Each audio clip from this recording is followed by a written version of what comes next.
ټولو دپاره د خوشخبری خبر دی. ملګرو سید خان چې دی تاسو ته پته ده په کوټه کې چې کومه کار کړی او ملګرو کم کس چې ګستاخي کړو او هغه ختم کړی او دغه نه پس چې هغه جیل ته وړی شو نو هغه چې دی نو هغه رها کېږي. ملګرو نه پولیس رها کړو دغه خلکو رها کېدو حکم ورکړو چې کوم خلکو هغه کس یې وژلی او ملګرو ویډیو راسره مکمل وګورئ او د نورو ملګرو سره ضرور شیر کړئ. ملګرو په کوټه کې چې کومه واقعه راغلې وه هغه یو کس چې ګستاخي کړو دغه نه پس چې دی نو هغه جیل ته وړی شو. په جیل کې چې دی نو هغه عوام پسې کوشش وکړو خو عوام ورنه راغی. دغه نه پس چې دی نو په دغه تاڼه کې یو خپل پولیس و چې د هغه نوم سید خان دی هغه ولګی په جیل کې او په جیل کې دننه چې دی هغه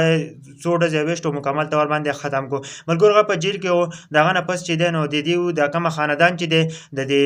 کوم کس چې وژلی ګستاخي چې کړې نو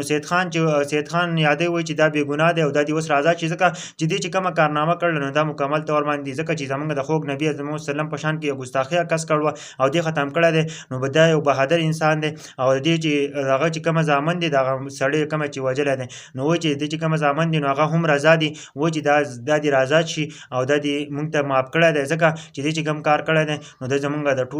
د ټولو مسلمانانو زړونه ګټلي دي او دې چې کوم کار کړی دی نو موږ دا معاف کړی دی او دا دې جیل نه راوباسي. ملګرو د ټولو دپاره د خوشخبرۍ خبر ده سید خان چې کوم کار کړی دی نو هغه د بهادرۍ کړی دی. هر سړی داسې کار نشي کولی نو انشاءالله په یو څو ورځو کې به اوس ازادېږي ځکه چې هغه معاف کړی دی د هغوی چې کومه قبیله ده کوم خاندان دی مکمل طور باندې راوښتی دی راغلی دی وایي چې موږ معاف کړی دی او دا به اوس د جیل نه به اوس دا بهر ته راوځي. ملګرو د ټولو دپاره د خوشخبرۍ خبر دی نو ځکه ما اوس تاسو ته شریک کړم ځکه چې کوم کس یو ښه کار کړی او ځکه چې زموږ په خوږ نبي حضرت محمد وسلم باندې غیرت کړی او د هغه نه پس چې دی نو هغه جیل ته وړی شو. زموږ پاکستان کې حکومت نشته خو عوام دغه فیصله وکړه انشاءالله او سید خان به آزاد شي او انشاءالله فخر خبره ده ځکه چې زموږ یو پښتون داسې کار کړی دی چې هغه د جیل قابل نه و چې هغه له انعام ورکول پکار و لیکن زموږ په پاکستان کې خو داسې نشته دی ځکه چې موږ اسلامي جمهوریه پاکستان وایو خو په دې کې داسې قانون نشته دی ځکه چې داسې کس نه موږ توجه پکار ده چې موږ ورته توجه ورکړو موږ ورله